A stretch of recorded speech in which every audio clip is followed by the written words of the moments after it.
oya turasoma ndakurahiye kuri Imana ntago nahimo dore irasenya maze niha subire kubakika ikingirana umuntu niha kinguri ariko aya magambo ubundi barayazi ariko muri abateologie n'ukuri imwaza amagambo yabiringirwa Imana ni umugisha no kumetse gato yego ngwimwaza amagambo yabagira guti yabiringirwa mwisi ntumubitira nubwo ndagusabira umugisha urakoze cyane ndawakira Imana iguha umugisha nanise kandi ukuri kw'Imana ndawakira rwose kubera iri jambo mbwiye ndawakira Imana iguha umugisha mu izina rya Kristo ndawakire mu izina kandi okurama izere ko muri amahoro kandi mudukunda natwe turabakunda uyu munsi rero noneho nageze kuri wa mutumirwa neza uyu munsi navuze ngo ndashaka kugira ngo ampe kumvumba twicaranye nagira umugisha kwicara n'umukozi w'Imana ariko nanjye ndiwe ni mugenzi we kandi turabana b'Imana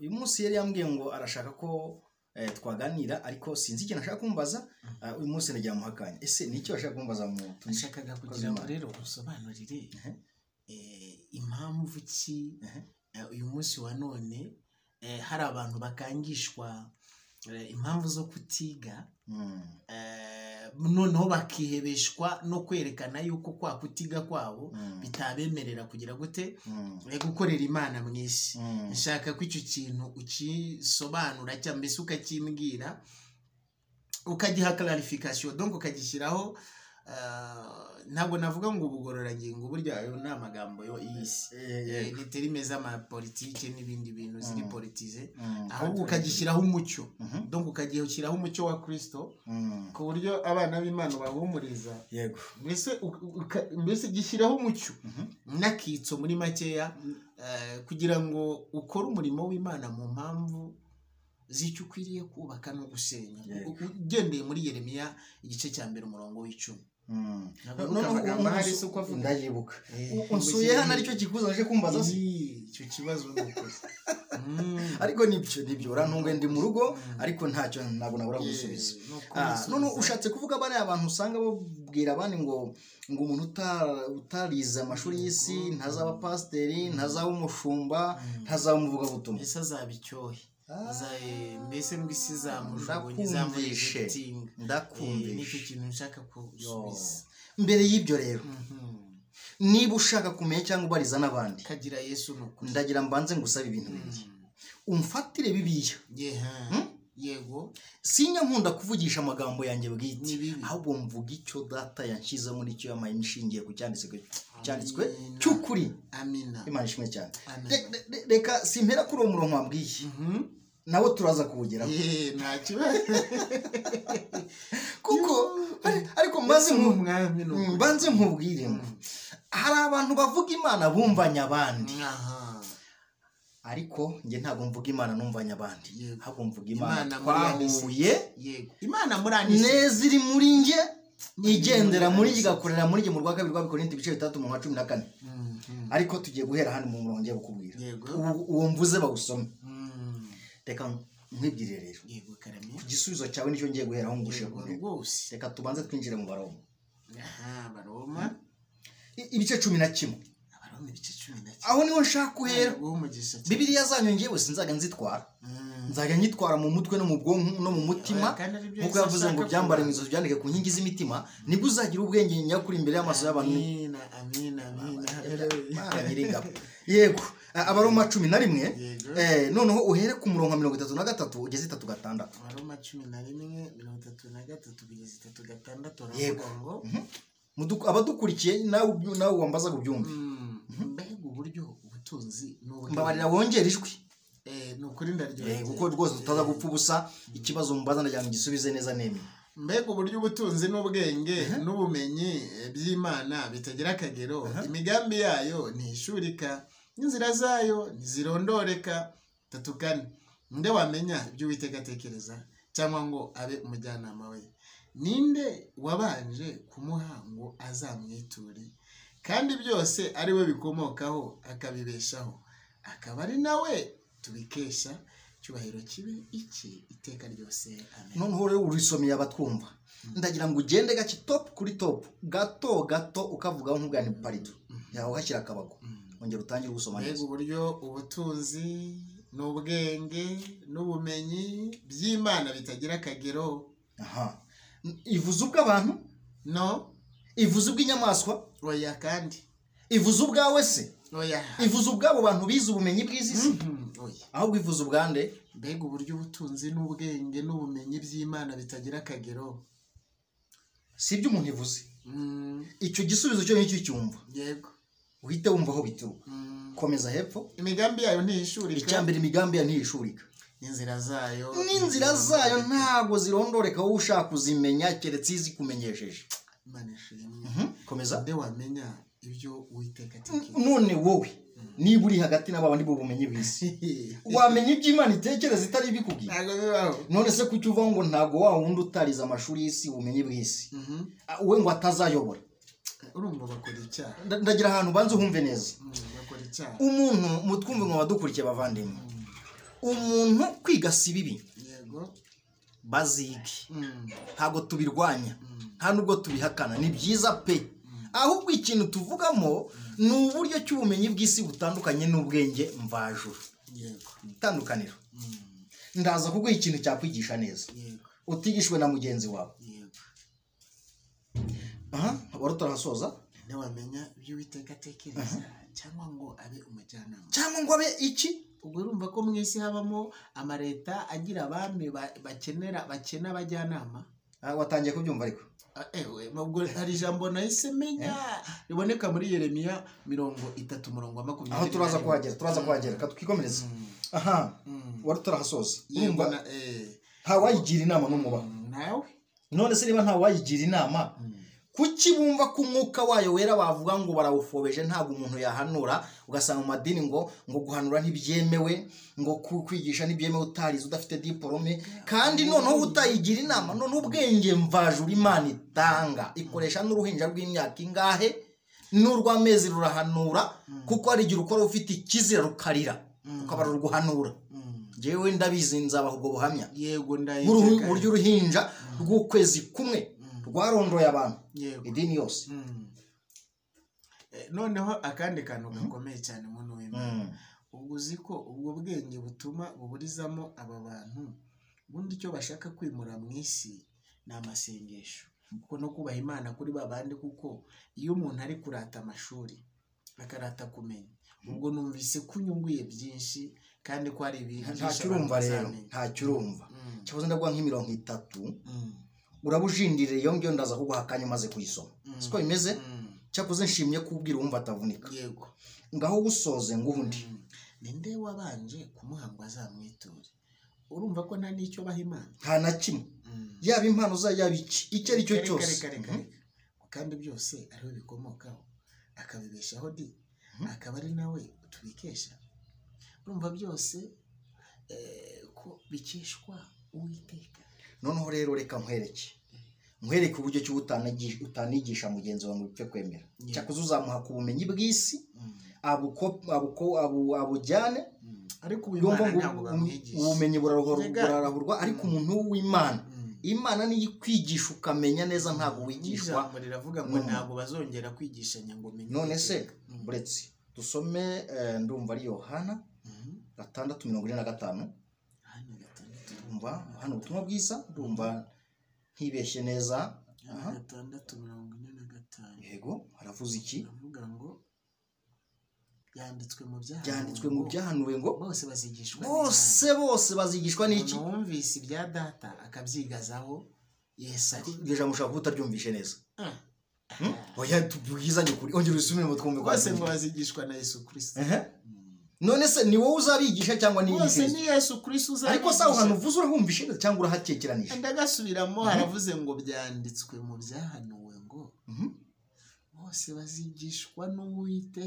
bazigishwa n'Uwiteka. Reka nkongere rero noneho n'uburyo kikorera mu bindi atari umuntu. ngira muri Yobu 12:1 ngeze 25. Yobu 12 rimwe kugeza 15. kugeza 25. rimwe kugeza 25. yes, ndasoma nihuse. 12:1 yego, komeza. haravuze ngo maze Yobu arasubiza ati boshye ari mwe bantu gusa, kandi ubwenge buzapfana namwe. ubwo nibwo bumenyi ubwenge buzapfana nabo komeza abamasirabisi n'abateolojiye ubwo hari ibindi bibumbira nanjye nabyo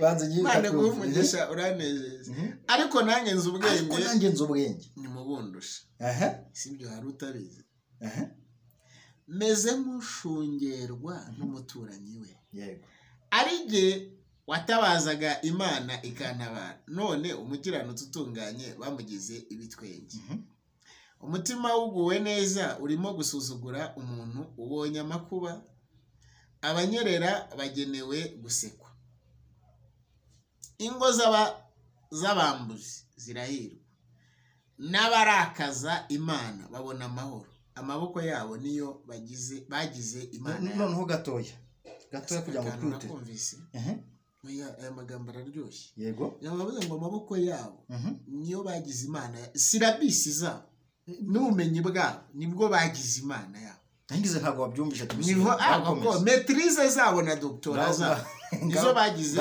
Yesu kandi Yesu ntasa n'uwo mwana komeza twumve nuko ubaze inyamaswa nazo ugeze kuri kangaho karindwi ntimaze gusoma gatandatu n'inyoni zo mu kirere nazo zizagusobanurira ngo zigire gute inyoni zo mu kirere tangira karindwi ntabwo ngiye mbyumvishe neza tangira karindwi numve nukubaze inyamaswa nazo zakwigisha n'inyoni zo mu kirere nazo zizagusobanurira iriya ngamiya iriya ndogobe ya Baramu hanyuma ikiyoni kwanuze kwa Eliya ikiyoni no kumusaraba yego cyangwa uvugane n'intare mu rwobo na Daniel cyangwa uvugane n'isi nayo izakwigisha isi ntuzi ko yamize ibikenya Kora na Datani na Biramu n'abantu yarabamize ubutaka burasaduka burambura Imana urumva nayo yakwigisha oya isi ifite amatwi ubutaka bufite amatwi urumva nabatica nabadogiteri nabarimu bakomeye kandi n'icyatsi n'inzara yakwigisha n'icyatsi cyakubwira hafi cyangwa uvugane n'isi nayo izakwigisha kandi amafi yo mu nyanja azakubwira nawe se igifi kwa Yona cyaramumize cyigisha benshi izo nkuru tuzisubiremo se ibyo byose ni ikihe kitazi ko ukuboko k'Uwiteka ariko kwakoze ibyo none se n'ibisimba buriya birabizi nimba indogo birusha ubwenge Baramu none bati nimujye kwiga tugaruke gato ibi bisimba inda n'ibibugu kwa Farawo ntibyakoze akazi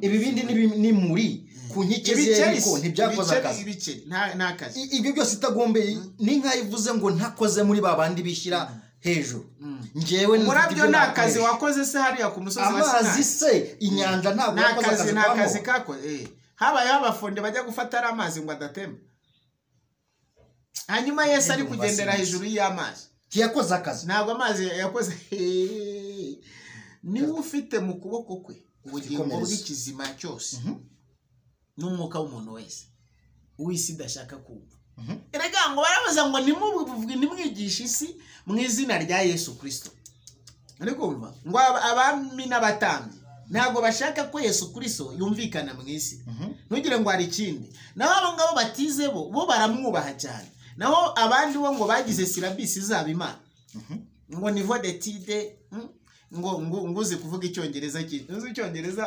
aragakiza mwakibonye mu bashaka reka tugumye kumva aho ngaho cyangwa n'igifaransa icyongereza mwakibonye tugumye kumva cyangwa iryo ringana yego ubwenge bufitwe n'abasaza ariko barabaye bashugunye hanze rya dini ntabwo uryibuka ko ryabashugunye murashaje ntabwo mukibasha kugira ngo imvi zaraje ukagira ngo bo barajya kumera imisatsi dukomeze ngo kandi kumenya gufitwe n'abaramye iminsi myinshi urumva baheje abasaza kuko bazi ko iri jambo Satani regaze bavuga ati abasaza ni babandi babitse kuri muri bo nimwirukana abasaza mwinjiza abafite inda nini bafite amafaranga ahubwo ifite akantu kugira amafaranga bivuze inda mwinjiza abafite inda babandi batebeza bikagaragara ko noneho bimutse ubwami bw'inda bimura ubwami bw'Imana none zirabikubwiye ko biri mu bafilipi ibice 3 ndumva biryoheye Imana yabo ni inda dukomeze muri Yuda apana mu bafilipi no muri Yuda arabivuze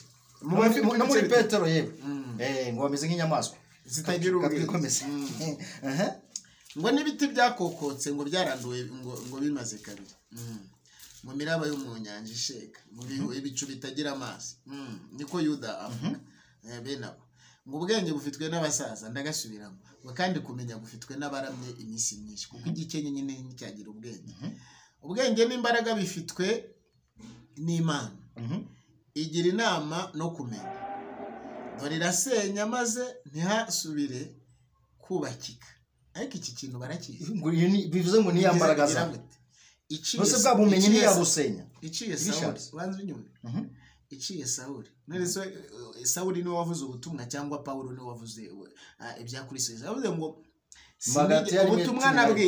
ubutumwa navuze ntabwo ari ubw'umuntu ko ntabwigishijwe n'umuntu ahubwo ni Yesu Kristo wabigize gute aho basohoye magati igice cya 11 n'uwa 12 ariko birwa abanyabinyoma b'abateoloje bize ngo za ETD barigeze kumbwira yuko ihanaguye uwo mwanda wa ETD uranyumva neza yego kandi iryo jambo ngira ngo ibyinshi babyumvishe baze kwarangiza oya turasoma ndakurahiye kuri Imana ntabwo nahimo dore irasenya maze niha subire kubakika ikingirana umuntu niha kingurira ariko aya magambo ubundi barayazi ariko muri abateoloje n'ukuri babarire nabo nabo sibo Imana ishimwe yego yimana amazi agakama mu butayu byarabaye ntabwo byibuka urutare rukumvira Imana yes maze yayatanga akubika isi kwa Nowa mu mazi amazi nayagira ubutumwa sa ni buri kimwe n'umusenyi nawo nguza aba bari mutsano mu kirere mu ijoro rya kabiri bagenda ku musenyi izo diplome nibazigire ni byiza nibiga twabifuze ariko ubwenge mvaga nibwo mu matwi apana badukure diplome mu matwi inshuti bagaragaza imbaraga z'umwuka wera hafi ubutumwa bwa Kristo Yesu ntabwo ari ubw'amagambo n'ubw'imbaraga icyo nari mvuza ha kwiga si bibi ariko nibumve ko ari ubumenyi ariko bugomba kuzinga ibindi imbaraga n'ubuhanga bifitwe nayo umuriganya n'uriganywa ni abayo ese wakumvise nabyumvisha ubwo bose wa muteoloji ubeshya ko ufite amashuri nutafite nawe no wa Kristo Yesu reka tubimwumvisha neza tumuhije n'ijambo ntago mva ha ijyana abajyanama ho iminyago ubwo abajyanama bo mu isi b'amareta b'ibihugu n'ibindi n'amaorganisation nayo madini abajyanama b'amadini n'abacamanza ikabajijisha nese ngaho kujijisha bijemo urumva Imana ijijisha abacamanza bo mu isi kuko ariyo mucamanza w'ukuri utanabera hano Zaburi 7:12 ijambo avuga ngo ni umucamanza utabera ngo Imana ihorana umushinyi imisi yose niko amagambo avuga ijyana abatambiho iminyago ese ubu ikibe kibarakiza abo ni babandi b'amadini nyine mu makuriza ya Islamu ngo bashishaka ngo bakurengwa za ngareba nka nuze ngo nka Papa Francis yangiriye inama anaye nta gito nta n'ikinini uri afite mu maso ubwenge bw'Imana haga abantu barabimenya yenda bimwe bazagenda babimenya ijyana abatambiho iminyago kandi yubika intwari nazo zijemo n'intwari razubika Zaburi 44 ijambo ravuga ngo imiheto yacu ntabwo ari yaduteye ubutsinzi ahubwo ngo uko Uwiteka yatwishimiraga niwe watumye tugera ububasha ku banzi bacu imwaza amagambo yabiringirwa Imana n'ingo umugisha ndetse gato ngo imwaza amagambo yabagira guti yabiringirwa mwisi ntumubitira ndagusabira umugisha urakoze cyane ndawakira Imana iguha umugisha anise kandi ukuri kw'Imana ndawakira rwose kubera iri jambo mugiye ndawakira Imana iguha umugisha mu izina rya Kristo ndawakire mu izina kandi wo kurama gisobanura ndawakire iyo ngiyo ntisa n'Imana yitwa Yesu Kristo imwaza amagambo yabiringirwa kandi abasazi kabaka ubwenge nabyo bijemo kugira ngo atazagira urati no gutitira no kugenda yonanye nuko nyine imbaraga ngo zashize mu muntu nuko yafite amashuri menshi ngo nuko imbaraga zashize mu nyama ngo ibikoma ngoma ibisukaho gusuzugurwa ubwo kandi bazongera bihari mpaye ibikoma ngoma byo muri ngo ba Elon Musk n'abanuzi n'abandi bose tutagiye kwirirwa tuvuga ngo ibisukaho kugira gute gusuzugurwa kandi dohora umushumi w'intwari bamandera barize kutanyumaze nteze yomba ariko Gaddafi ari he? Saddam ari he? bivuze ngo n'abandi aba tutazi Israel bari he? n'abandi twikomereza biriya tugeze kuri kangahe? Igaragaza ibitamenyekana byo mu mwijima. Ese wakumvise? Ndimo ndi kubyumva cyane. Igaragaza iki? Ibitamenyekana byo mu mwijima, bimwe bitagaragara bitarashyirwa ahagaragara. Nubwo rega tuza amakuru yanyu. Yego. Tuzi ibyanyu. Tuzi yo mumanuka kuwa gatanu mujya kureba ikiyoka Satani. Tuzi yo mujya mu mazi icyo mujya gushaka. Yabahaye kwamamara ariko ntiyabahaye umucyo. Yabimye kwa kwimana n'ubugingo. Kwamamaza ikinyoma kugira ngo ugende ucurike usobanure Bibiliya mu buryo bucuritse. Warangiza ukaza ukavuga ngo urumutambye.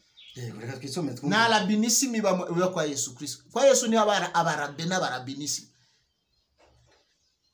Wakumvise? Ginakumvishe reka igaragaza ibitamenyekana byo hehe tuza amabanga ya Satani. Bivuze ngo bya bindi bihishwe bimwe batari basohora ariko n'ijambo ryavuga ngo ntagirwe kitazahishwe. None exactly. Tuza amabanga ya Satani ko amabanga ya Yesu Kristo ntayazi Satani Luciferi ntayazi. Hari ibyo yahishwe. Agoko byinshi abana b'Imana byose yarabihishwe Satani have. Nta kintu ahubwo Satani sabwo yahishuriwe iki? Ikintu kiri mu mwobo cyahishuriwe cyaho.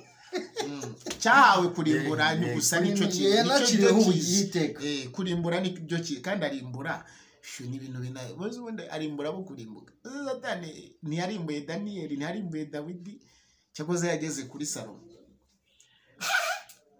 Salomo niwe yabashije kugeraho ariko Dawidi ntiyamubona. Igwiza amahanga kandi kayarimbura. Imana guhumugisha ishyize muri rusange ngo igwiza amahanga kandi kayarimbura. Suguranye umva neza abandi tuvuga amagambo ngo se koko ngo arimbura abantu bo yavuga ngo igwiza irimbura amahanga. Igwiza amahanga kandi ikayarimbura. Kurimbura no kugwiza na Imana hari ikintu numvishemo. Bivuze ngo kugwiza ni cya gitanga bituma abantu buzura isi akaba ari wa mwanda uva ku Mana. Bituma abantu buzura mu isi kandi kanabarimbura. Niko bivuze ngo niba atanga ikongera ikanarimbura ikabakura. Umugore kubyara bugacya mu isi mfusha yarabikoze kwa Mukayo. Wanyumvise? Si wowe wonyine gusa ahubwo. Ubwahande turahazigama kugira ngo bitabaremerera. Ngo kandi igicucu cy'urupfu igishyira mu mucyo ku bushake bwayo. None se Yesu urabona yarigeze apfa kobwa yari ari guseka Satani yagiye mu gicucu. Yesu yambaye gupfa kugira ngo azaseke Satani ushaka gukangisha. Natwe ku bantu birashoboka buriya mu byumve. Iyo umuntu yasinziriye yashizweyo ubu uri mu rupfu niba ikwifitiye ishatse yagwarira igishakiye. Usomeyo mu 33 umurongo wa 14 kugeza 23 yaravuze ngo Imana ivuga rimwe kabiri nubwo umuntu atabyitaho mu gihe umuntu yashizwe kabishimangisha ikimenyetso cyagiye uri mu gicucu cy'urupfu. Aho ngaho ibi kwifita ishatse yakurangirizayo ntabwo wava ariko uko ari Imana iravuga ngo ongera ugaruke uze kuba ari byo ubonye hirya. Ongera ugaruke sha. Hanyuma 23 igwiza amahanga kandi kayarimbura. Niyo igaba ingabo zayo kandi niyo izigarura. Niyo yatumye Farawo isoni zimukora sha. Niyo yakojeje isoni ingabo za Sanekeribu. Nazimwe zo kuri ariko ni nayo yahagararanye na Dawidi na Gideon. Kuri Yohana yabyarabaye zirangabo 50 zikajya zishya. Izikoze isoni kwa Hawa. Eliya urakoze. Eliya umugisha cyane. Eliya nuko iyo mvuze Yohana, Eliya niwe Yohana. Mubyumve nabi. Ariko bajya bumva ko ari Yohana umubatiza. Yohana umubatiza ntabwo Eliya yakegera udushumi tw'imitozi. Ahubwo yabaye mu mwuka w'ubutware bwa Eliya. Abakeneye kubimenya tuzabereka aho bahurira. Nuko nyine icyubahiro cy'ubutware kuvugana ubutware n'imbaraga. Nibyo Yohana umubatiza yajemo. Imana yamuhamagariyemo. Hanyuma ngo abatware b'amahanga yo mu isi ntibakura umutima. Aka kantu wikeza niko ntabwo numvishe neza. Ndagasubiramo. Ngo abatware biki b'amahanga yo mu isi ntivuze n'ahantu hatoya. Ariko ziko ariyo mpamvu bashaka gusiba Bibiliya. Ariko Satani kandi ni Satani kandi noneho abo batware bo mu isi atuma gusenya itorero.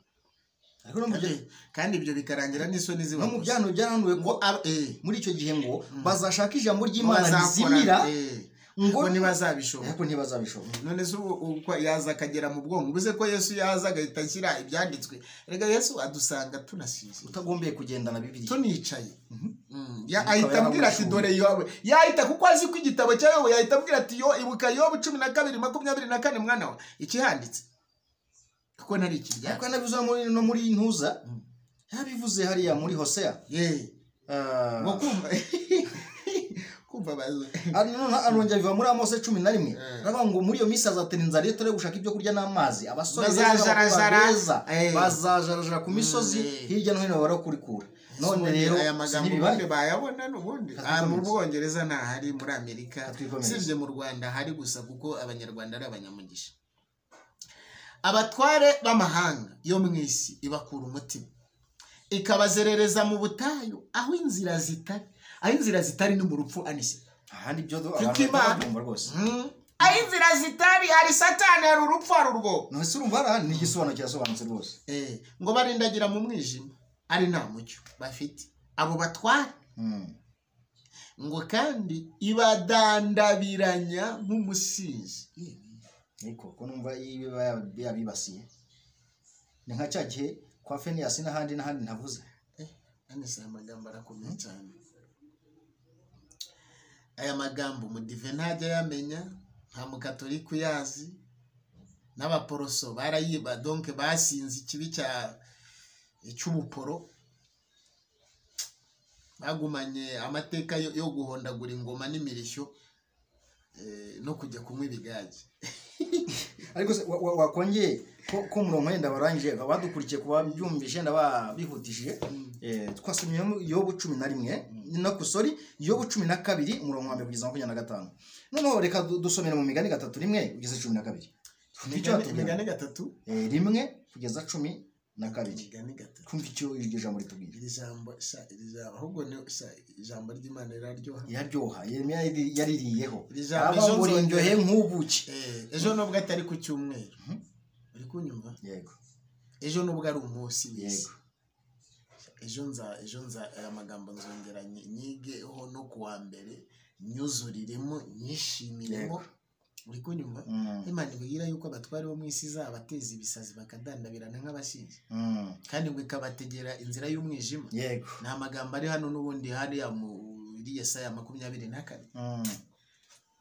yewe reka dusome umurongo none ndakubwira akantu kako ngo imigani kangahe 3:1 kugeza 12 ariko murabona bo Imana yahaye umutsima nabo yahaye ijambo ega ni wavugira Imana itakuzi reka ntibishoboka ntago Imana bayivugira reka nubwo Imana bayivuga watumwe n'Imana avuga amagambo yayo nta nubwo abayivuga ntibishoboka Imana ntibayivuga n'ururimi yes ahubwo no kuvuga ngo ishyira ku rurimi amagambo yayo y'umuntu wayibona kugira ngo ayivugane ukuri kwera kandi ko niko kuri imigani nahageze 3:1 kugeza 12 unyitondeshe numvise amagambo Imana iri kugushyiraho ari amagambo mazima ndega niyo mwana wanjye ntukibagirwe ibyigisho byanjye ibaye guhaye condition ahubwo umutima wawe ukomeza amategeko ya Yesu Kristo iguhaye condition n'inama iguhaye kuko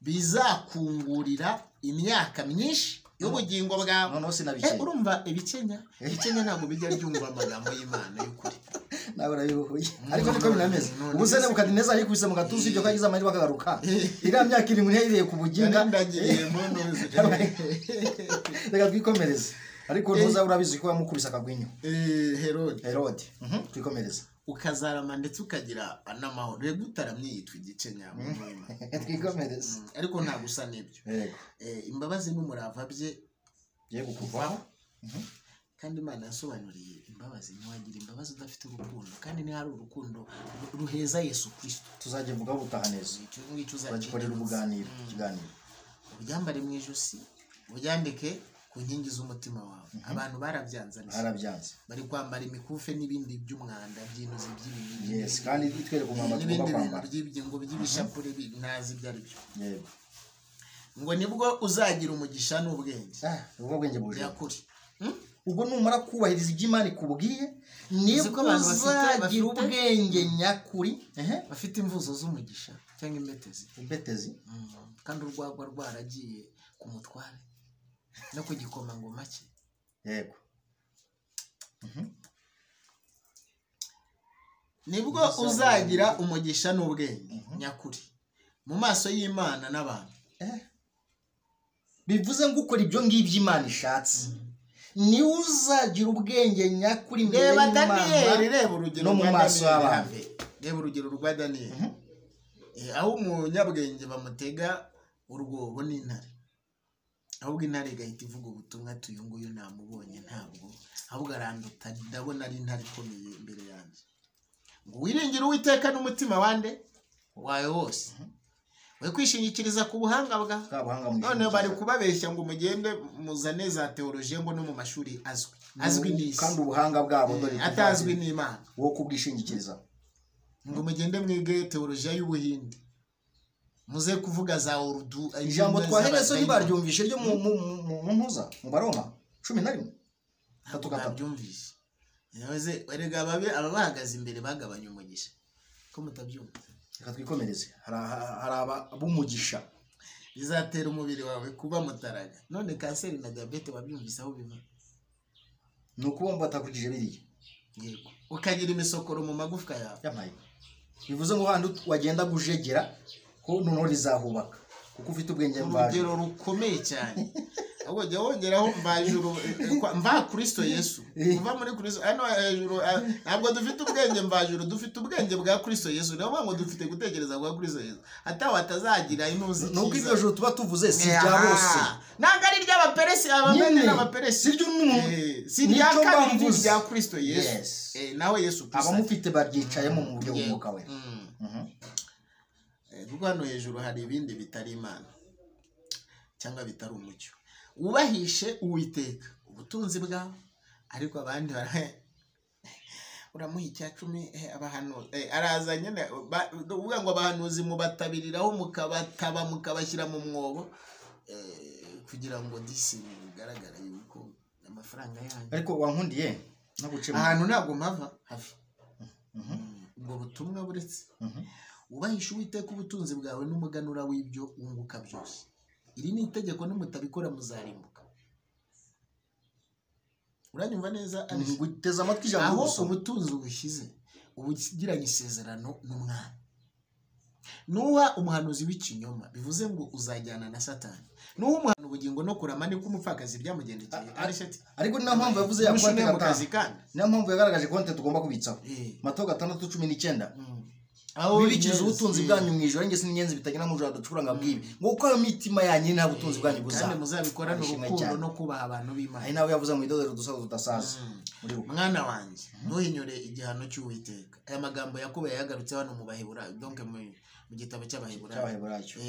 Kandi ntiwinubire nuko yagucyashye. Ni amagambo ari hara mu Baheburayo, sibyo?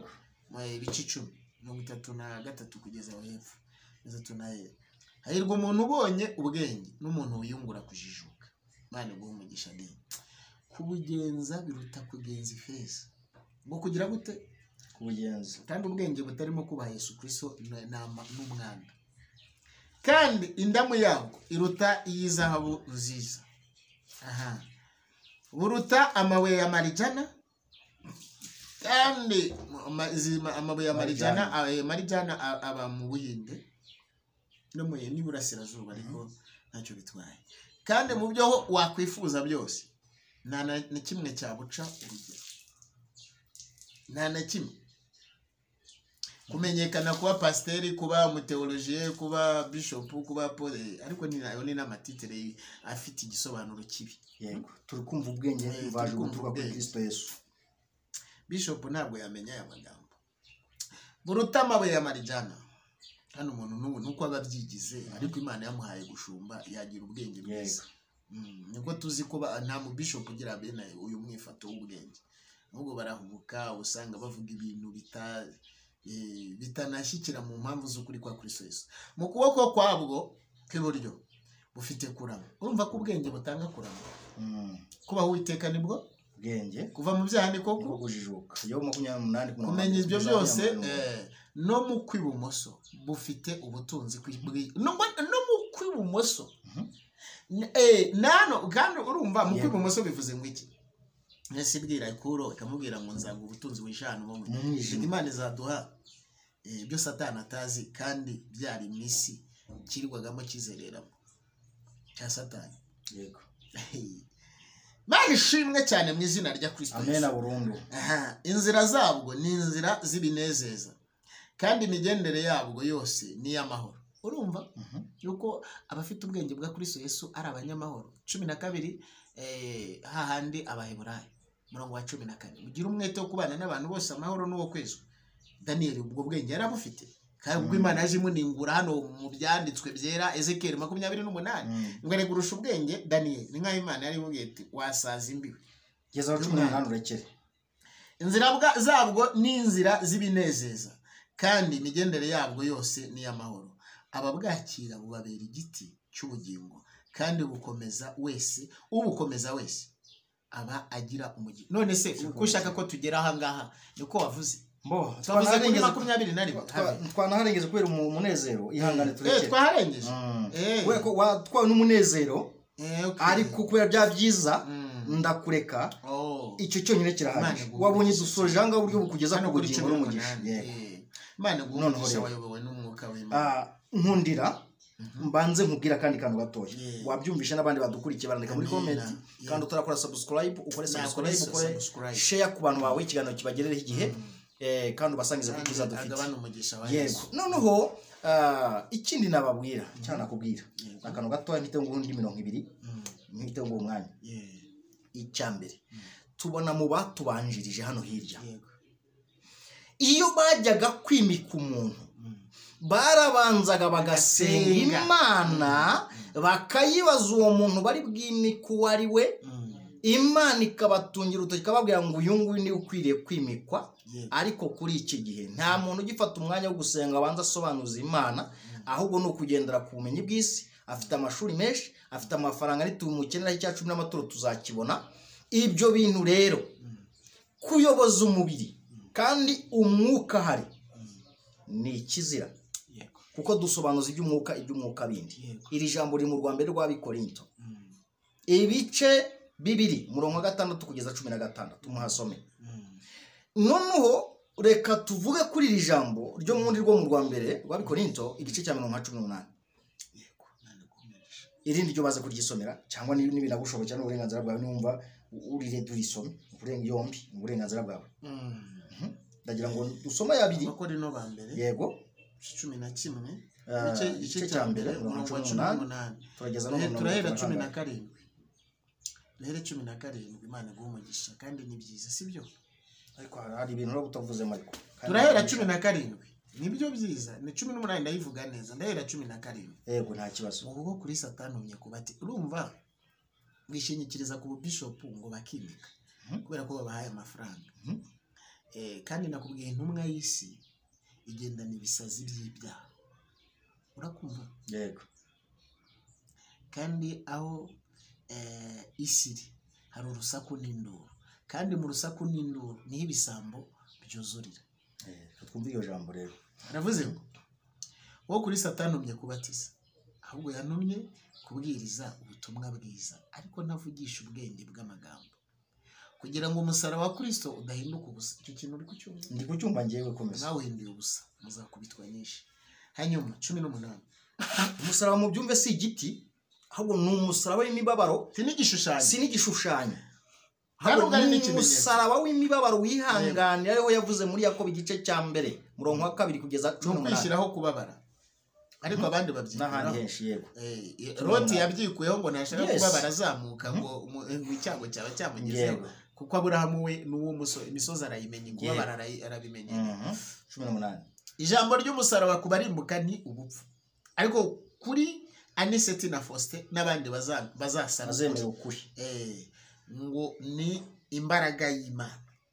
Haleluya amen. Ngo kuko byanditswe ngo Imana izarimbura ubwenge bw'abanyabwenge n'ubuhanga bw'abahanga ngo izabuhindura iki yewe ubusa mbese none umunyabwenge arihe Imana yaramubuze umwanditsi arihe nawe kuko ntawe uyandikira ibi birirwa bavuga ngo byanditswe ngo n'abantu ntabwo byanditswe n'abantu nta nyandiko za Pawulo mfite iby'Imana yakoresheje Pawulo mu izina rya Kristo Yesu nibyo mfite nta nyandiko za Pawulo mfite nta bya Petero mfite nta bya Mose gengira Mose z'ubwo dufite ibya Kristo muri mfite ibya Kristo mu mpamvu zo kwandika Mose yanditse ntabwo rero twebwe turi uvuga ngo turafata ibyabariye ubundi ubwo nari kwemera izo nyandiko za Pawulo cyangwa za Petero ngo bimarire iki murihe n'Abisirayeli cyangwa bene Aburahamu naba murihe nabo ese ubundi ubwo mwibwira ko Isirayeli watumye Kalebu agabana umugisha mu cyimbo cy'Abayuda mbese none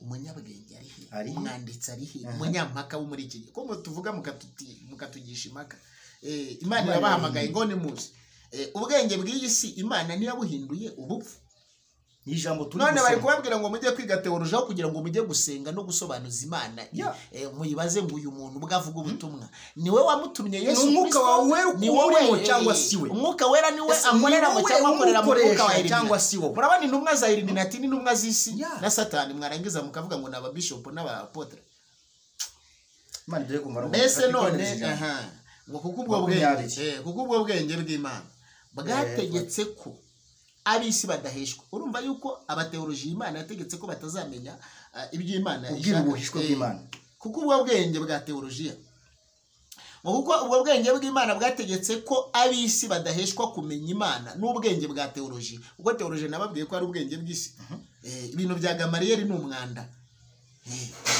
Gamaliyeli yigisha Sawuli kugira ngo ajye kurenganya itorero ajye kurenganya ba Stefano ariko Pawulo we amenya lemor donc amenya ikibi yakoreye Stefano ngo akajya no kubatiza be yaranakicije ariko kandi urumva Stefano kuko atari kuvuga buriya butumwa Pawulo yavuze yabivuze mu gati gici cya 11 hepfo gato yaravuga ngo mwumvishe kiri bujyana nkabije kuri muri toro ry'Uwiteka nanaririmbura hanyuma barakubwira bati jya kwiga icyongereza ngo n'igiswahili n'igifaransa ngo no na teoloji ngo n'uburyoza ubwo buryoza uzamanukana nabwo mu mwobo kadukomeze babyumvisha benshi kuko ubwo ubwenge bw'Imana bwategetse ko abisi badaheshwa kumenya Imana n'ubwenge bw'isi Imana yishimiye gukirisha abayizera gusenga guca bugufi kwihana kureka kuboha imisatsi kureka amaherena kureka guheheta kureka gusinda kureka amaboite de nuit kureka za Gucci za Balenciaga za Louis Vuitton za Energy n'utundi twishi no kurya ingurube n'utundi twishi gutera amakanta abakobwa b'Imana barabitse n'amatetire cyane byinshi mwarangiza kukabeshya ngo twege abazayoniste n'abarestoration ngo twebwe barabyemera ingurane Yesaya 3:16 kugeza 24 yuko kuko atari intumwa z'ukuri intumwa z'umubiri n'intumwa za Satani ziravuga ngo ni muwe imisatsi n'amaherena ntacyo reka twikomereze turebe tugukigwinya kuri yego ngo dore Abayuda basaba iki ibimenyetso twebwe abasenga dusaba ibimenyetso nimba umukobwa ashaka kukwegera uravuga ati Imana uyu mukobwa ni bwoko dusobanurire uramwishimira cyane umwuka w'Imana uri kumuzanira iburyo bwa bugufi bwa Faustin uyu muntu uramwemera ntumwemera uyu muhanuzi kazi uhanura kandi aboshya imisatsi nubona ko akorera ashitero tubwire iyi ntangiriro z'amaherezo nubona ko ari ayabana twikomereze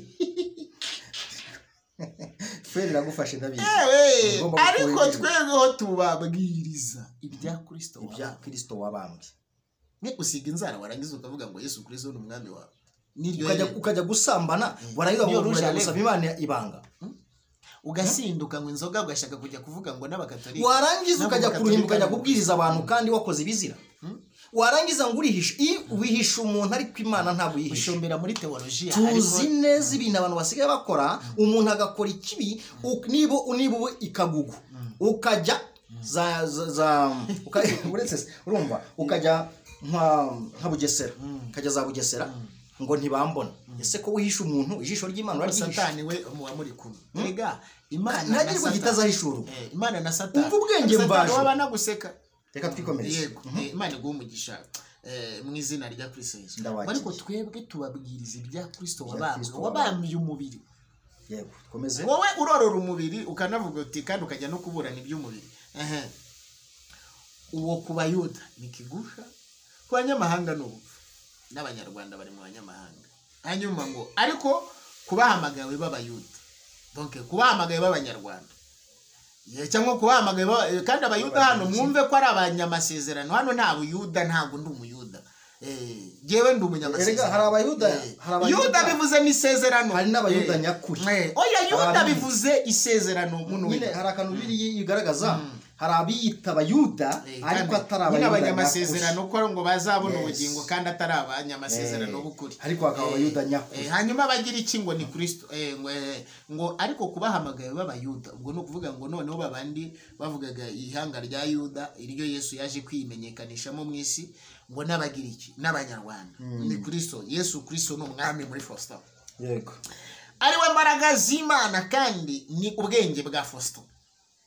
Yesu Kristo ni ubwenge bwa Faustin, wakumvise? Hanyuma kuko ubupfu bw'Imana burusha abantu ubwenge, mbega abantu hatinde hashyiro akabago n'umuhati uhashire ndetse n'akanyerezo ushyireho n'umutemera ubupfundikiye. Niba ijambo rivuze ngo icyo bita ubupfu bw'Imana, ubupfu bwa Yesu Kristo ngo burusha ubwenge bw'abanyabwenge bose babayeho n'abazabaho n'abariho n'abazabaho. Naraza ngo bakarire Max ngo baje kuvuga ngo bya ekonomi, hanuze ngo ba Plato, ngo aba bagira iki abagira iki banuze ngo ba Socrate, mukajya ngo kumanuze ngo bakoze amadekuverte ijambo baryumve neza, ngo banuze ngo abantu ba Archimede ngo bo muri physique ngo yavumbuye ngo icyogajuru, ngo basane bari abadayimoni bamanutse ejo bundi ngo bamaze ngo amezi 9 iyi naza yirirwa ibeshya isi ngo bamaze ngo bari kumara iminsi 9 ngo iminsi 9 bari kumara iminsi 9 ngo barangije bamara imyaka 8 amezi 9. Bagarutse n'abadayimoni bafite donc bafite camouflage, bafite isura ya masura yazamutse, ariko nagara abantu ikiganiro cyabyo neza. Aliens ninuze iriya nuze 50 bivuze ngo ni 335 uteranyijeho rimwe biba 6 336 naho niba mubare yavuze uzabarirwa ku muntu byayishuriwe zone 50 ye hari muri Amerika n'umwanda cyane. Byayishuriwe Yohana biranditse. Aliens turabaza abo muri waturamuzi ku nkoni ye biriho, ku ntebe ye biriho, ku ngofero ye biriho, Vaticanization hose turakuzi, Vaticanization turakuzi. Katwikomeza Yego, kandi n'ikinyoma cy'abanyamerika babadive birigo babesha ngo ni baje babijyana ngo muzirikane guhamagarwa kwanyu bene data, yuko abo bwenge bw'abantu bahamagawe atari benshi, n'abakomeye bahamagawe atari benshi, n'imfura zahamagawe atari nyinshi. Manishimye yuko mu Rwanda izahabona abo guhamagara n'abo guhamagarwa mu izina rya Kristo Yesu. Ahubwo Imana yatoranije abaswa bo mu Rwanda, bikoze isoni abanyabwenge baho, kandi yatoranije ibinyantege nke byo mu Rwanda ngo ikoze isoni ibikomeye byo mu isi. Enda tubivuge gutyo, abantu batwumve utaza gusoma n'ukumva batanditse gutyo, nuko tugomba gukurura ibyiza tubyishyira kuko niko imeze. Kuko isi igihugu cy'u Rwanda nicyo kigiye kongera kuba icyambere, tubivuge ni nacyo kizongera gushakirwa agakiza kurenza ibindi bihugu byose. Niho hazaboneka umuhanuzi udasanzwe, niho hazongera kuboneka abahanuzi bahagaze neza mu gakiza kandi badasanzwe bavuga ukuri kuzongera gukwira amahanga. Adeperi ni igihe gipfapfane, ariko Yesu azazana ubutumwa bwiza. Ibihumbi 7 itapfukamye yari twikomeza. Ntabwo ubutumwa ari Adeperi, ahubwo ubutumwa ni Kristo Yesu mu Rwanda. Niwe tuvuga, niwe twamamaza kuko niwe twamamaza. Kandi nibyoroheje byo mu Rwanda nibihinyurwa nibitariho, ngo Imana yarabitoranije kandi igiye kongera kubitoranya ngo ihindure ubusa ibiriho bigaragaza teologiya n'ibigaragaza ubwenge na serambisi. Imana yabihinduye ngo kugira ngo hatagira umuntu wirata imbere y'Imana. Kuki murata ubwenge na teologiya no kuvuga neza? Ariko kugano gasome kandi nibyoroheje byo mu Rwanda hano ntacyo gasome ko handitse bataza kugira. Kandi nibyoroheje byo mu isi nibihinyurwa n'ibitari. Imana yarabitoranije ngo ihindure ubusa ibiriho. Urumva? Ihindure ubusa ba bandi bigira ibyo Imana itabagezeho. nuvuga ngo u Rwanda ni isi ariko isi ntabwo ari u Rwanda. Uri kunyumva? Yego. Kugira ngo hatagira umuntu wirata imbere y'Imana, ntimuzarata amafaranga, mwirata utundi tuntu budahabwa, ntuzirata ubumenyi, wirata ubuswa, winarata ubuswa, wirata Uwiteka, wirata n'ubujiji, ariko winarata n'ubwenge. Soma dusoze icyo gice kigeze 3 rimwe. Niyo ibaha kuba muri Kristo Yesu waduhindukiye ubwenge buva ku Mana no gukiranuka no kwezwa no gucuka. Urumva ibintu utu tuntu twumva katutubare. Niyo ibaha kuba muri Kristo Yesu. Imana niyo yonyine iyo muri Kristo Yesu. Icyo agenda kuba icyo agomba kuba cyicyo. Yesu Kristo si ikintu sha. Ntago ari ikintu, sinukuntu, sinahantu. Yesu Kristo ahubwo umve icyo ni kimwe waduhinduye. Yesu Kristo wari ngende kubibara. Yesu Kristo waduhindukiye ubwenge buva ku Mana. Amina. Yego. Donc monde arabira bihishwe isi y'abara. Ariko wibuke na cya gihe nibwo abafarisayo n'abasaduka n'abanditsi bigeze kumubaza ngo kutigeze za rabinisme na za judaisme na za hinduisme, kutigeze wiga mu nigishwe ubu bwenge wabukuye. Ariko yarabagaraguye tubukura muri Kristo Yesu. Yego. Ngo no gukiranuka. Iyo uza kuvuga ngo abantu bajye biyoroshye, rega nisibwiriza ngo gukora neza ariko bikabananira, ngo no kubana neza ariko bakicana bakamarana bakagambana. Nta gukora neza kuri hanze ya Yesu Kristo. Yego, reka twumve. Nta kuvuga neza kuri hanze ya Yesu Kristo cyangwa kuri hanze y'ukuri kw'ibyanditswe. Ijambo riravuga ngo no gukiranuka no kwezwa, nta wundi weza. Muragenda mugakaraba amazi kubw'umuco n'ico ry'Iburasirazuba n'idini ryaje muri 622 mugatangira kubeshya isi ngo mufite mo w'abamedi. Mwarayobye. Yesu Kristo niwe nzira kuri n'ubugingo. Ijambo uri kubabwira rigomba kubayobora. Mohi nge natuje kugira ngo babyumve neza. Navuze ngo mohi bisobanuye ikivume cy'abamedi. None wayobeje abantu muri 622. Hanyuma no kwezwa. Twari tuvuze ko nta wundi weza usibye. N'ahandi abantu berezwa usibye muri Kristo Yesu. Imana igumunyisha. No gucungurwa. Ubunyarwanda n'Ubuyahudi ntibucungura. Ubwadeperi, ubu Kristo noneho umva kakana. Ubu Kristo ntibucungura. Kutanyumbaze. Nge nguteze yombi ndi dabu hacungura Kristo Yesu. Hacungura umuntu wagaragaye mu nda y'umwari Mariya kugira ngo Mariya abyare yitwa umugore uhiriwe kuruta abandi. Byongeraho ngo acungujwe n'ijambo rya Kristo. Hanyuma kandi gucungura ntibivuze kubyara Yesu. Ahubwo gucungura bivuze ngo ni Yesu upfira. Yes. Foster. Yes. Agapfira n'iseti. Kandi yarampfiriye n'ukuri.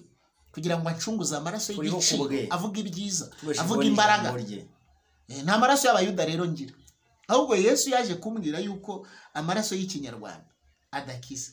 Ahubwo amaraso ya Kristo Yesu niyo ambohoraho imigozi yose na karandi n'imyuka y'Abanyarwanda mu izina rya Kristo Yesu. Hanyuma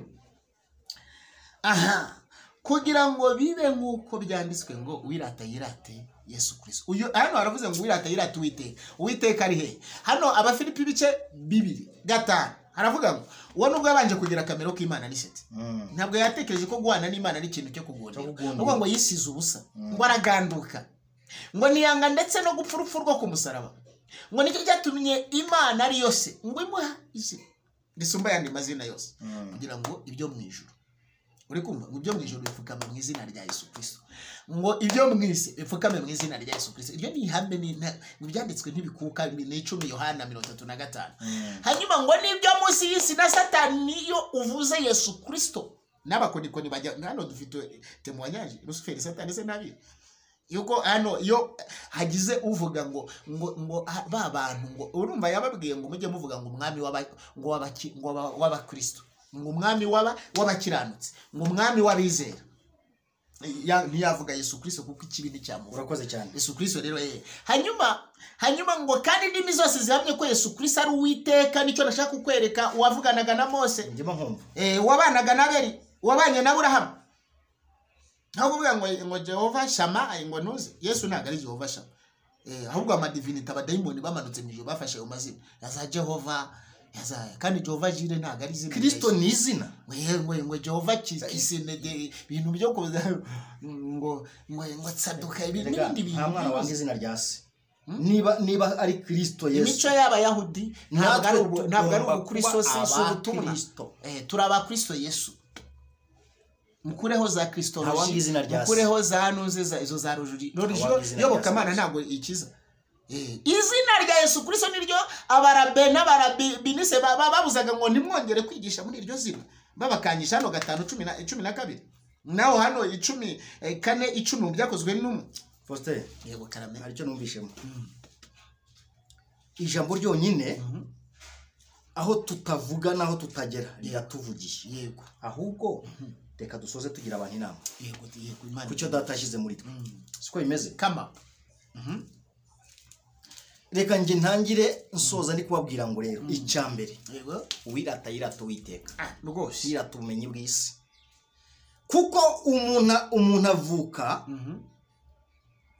yambaye ubusa kandi uko avutse umwogeje avuka cyangwa se umukarabije avuka ntabwo ari umwoza apfuye asubiyeyo kandi nakumvise cyane urakumvise cyane none se nyoko yaza kukoza kandi nyine umugabo yararongwe rero ntago ari gukoza mu gihe ugiye yego ikindi umuntu wese ukeneye kumva ko ari icyo ari cyo ntazaba icyo ari cyo ahubwo azaba icyo Imana izamugira cyo yego ngo wogezwa n'umwami niwushyirwa n'ushima ikirenze kuri ibyo mbabwiza ukuri ndi kubagira inama ukeneye wese amenye ko ikintu cyose iyo wishyize hejuru kwishyira hejuru bibanziza kugwa kandi ukarimbuka yaravuze ngo nimwicisha bugufi izabashyira hejuru ariko nimwishyira hejuru izabacisha bugufi ikimenyetso cya mbere kigaragaza umuntu ukijijwe ni uguca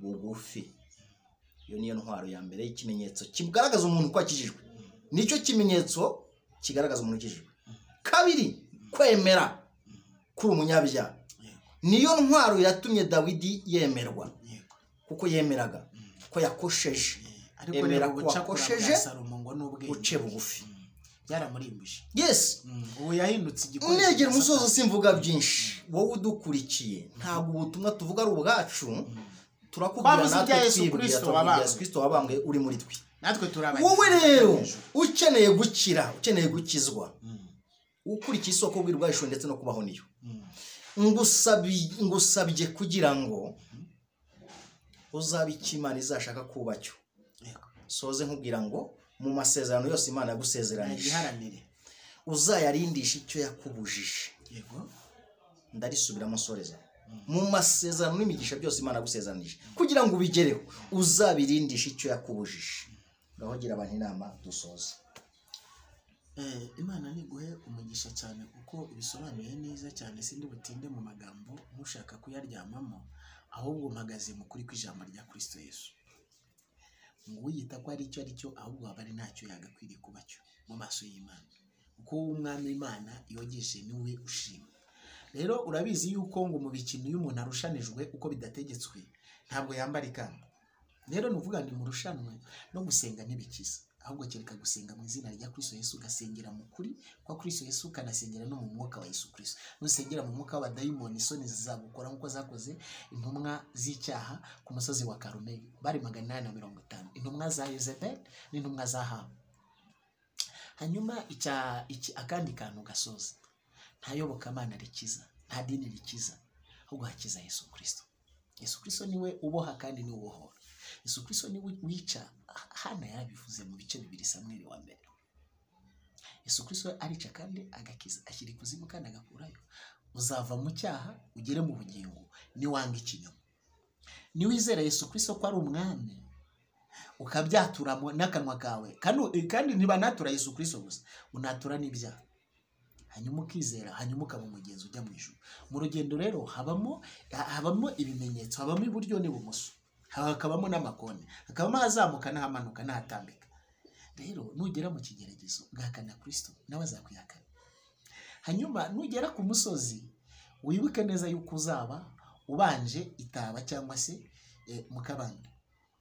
Yesu azagukura mu isi akugeze mu ijuru. nimba warishimiye kuzurira mu kuri kw'ibyanditswe byera kandi ukumvira umwuka we uko akuyobora. Kandi umwuka wa Yesu Kristo utandukanye n'umwuka w'isi n'umwuka wa Satani. Kandi n'umubiri ntuzakoshye ngo ukuyobore, kuko umubiri usohoza mu kubora ariko umwuka asohoza abe mu bugingo. Imana nibaha umugisha.